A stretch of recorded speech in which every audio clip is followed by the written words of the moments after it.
This episode is sponsored by Control Card. All right, we're about to have a picnic with some of our favorite small business owners. They happen to be husband-wife combos like us. And so before we meet up with them, we stopped by one of our favorite wine shops in the Glenwood Park area called 3 Parks Wine. The owner, Sarah, is amazing. The one word that everybody uses to describe her is helpful. There's no fluff, there's no filters, there's no Roundup, a white, a still rosé, sparkling rosé. And Lord knows I need some help. So come with us inside. We're gonna pick out some bottles. Hi! Hi! Hello. Hi guys, good to see you. We're so good. We are having a picnic with 4 of our friends and hoping to get some good outdoor picnic wine. Okay. I don't even know that that's a... It's a thing. It's a thing. It's a thing. It's a thing. Yeah, it's pretty hot today, so hopefully something like light and refreshing. Let's start with refreshing right off the bat, right? So rosés, some light whites, crisp, and then if you want to do some chillable reds, those are always really good options in case, you still wanted that red wine vibe, but it's still cold. Yeah. So I love to start with wines that are effervescent. So you could do something like this one, this Avino. This is a Spanish effervescent, slightly floral white wine. So it's like fizzy. They say pétillant on the label. Yeah. So it's not fully sparkling. It's not still. It's just fizzy. It's fizzy. Like a pop rock. Yeah, it's fizzy. So then you also have this one as well, which is one of my favorites. This is Vinho Verde. So this is from Portugal. So you can see here on the map. You're in northern Portugal, so right next to Spain, but the same thing. Fizzy, easy drinking. These are typically lower in alcohol, so they're perfect for like picnics. Perfect. You drink them throughout the day. This is what I do. This is what I drink when I'm like gardening and doing stuff outside. Drinking while gardening. That's a thing too. Yeah, I mean, why would you do it any other way? Is there another way to garden? Yeah. Now, are you supposed to pick out?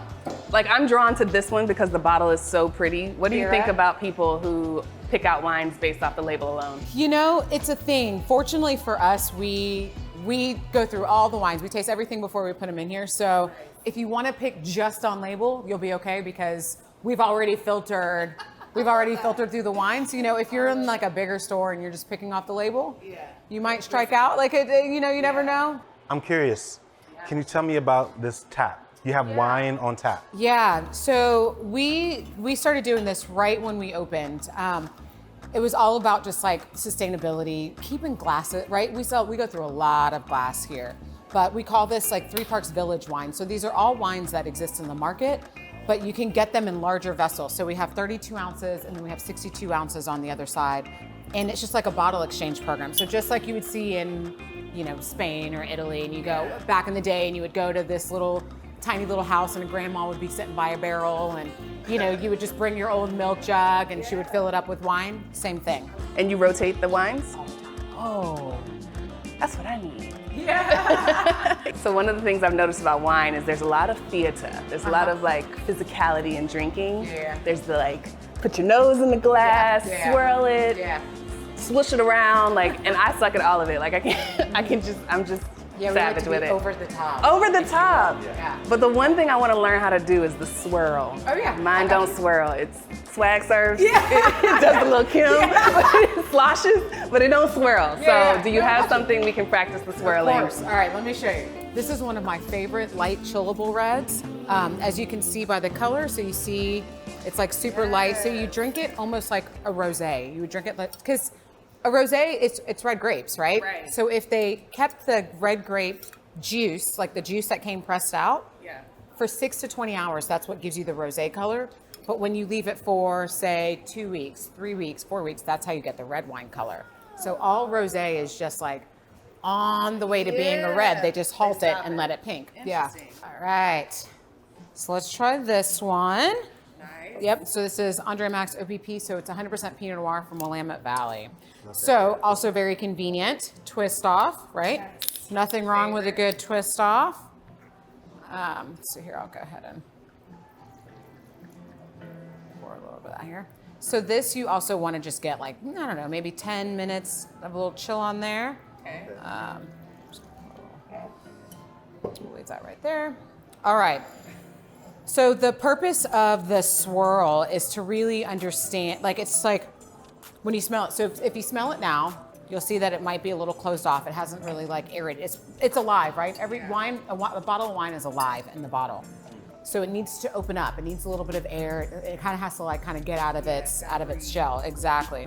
So when you're opening it up, you're really letting it open. You're letting the oxygen hit it. You're letting it like, you know, so kind of air it. Oh yeah, you got it.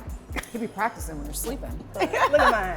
Yeah. Struggle swirl. So if you start on a table, you can just swirl it in a circle on a table. So that's how you learn how to do it. So when you're in a restaurant, you don't want to just start up, right? Because you're going to get it all over yourself. Exactly. Been there, done that many times, right? Yes. So swirl it on the, I just Is say, your hand going in circles? yeah, so I always say like the flick of the wrist, you know the song? Flick of the wrist, yeah. So it's just like a little wrist flick. Okay. So you just go in a circular motion. Oh, you You're got literally some like, speed. you're putting it just in a circle. Do I smell it again? To see if Yeah, it's and open? you should be able to smell a little bit more. Okay, Like, yeah. Smell vanilla. yeah, lots of red fruit on here. Ooh, that's good. Look at me. Yeah, you got it. So once you can't lift master it. it on the table, then you can like kind of get it up, but it's just gentle. Put it down.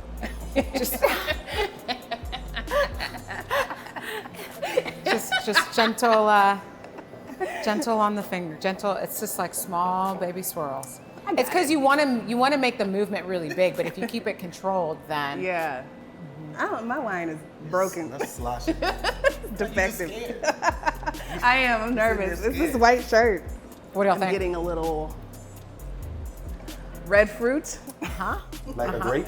Kind of earthy. Kind of earthy. Thank you. So I think most people are kind of like either all about cheap wine or like really, really expensive wine, but there's a lot of room in between. Yeah. Do you have any tips or advice for people that are just looking to drink a little better than, let's say, some of the cheaper brands, but not necessarily looking to like ball out and buy like the most expensive bottle? Like how do you help people make sense? How do you drink better if you're like on a budget? It's definitely not necessary that you have to break the bank for a bottle of wine. So, I mean, you could easily find a really nice quality bottle of wine for under $20. The less expensive you get, the more mass produced it is, which means it's just like filled with stuff, and it has like all the chemicals and the coloring, and yeah, they cut all the corners, So it's like, if you can stay between that 10 and 15, 10 and 17, then you can get a really good quality bottle. Yeah. And for just a couple of bucks extra, you know, instead of getting that $8, just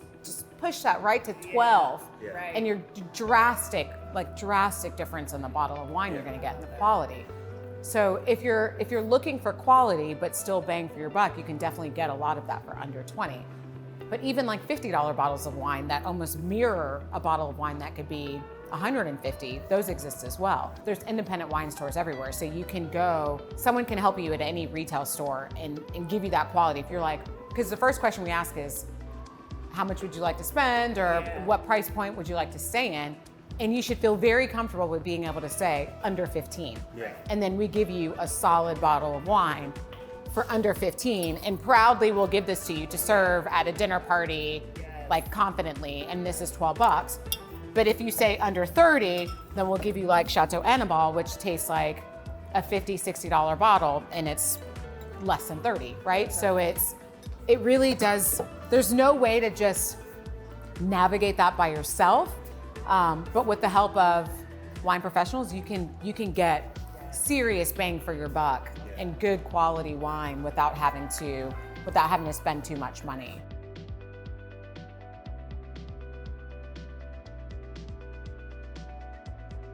Swipe. Yes.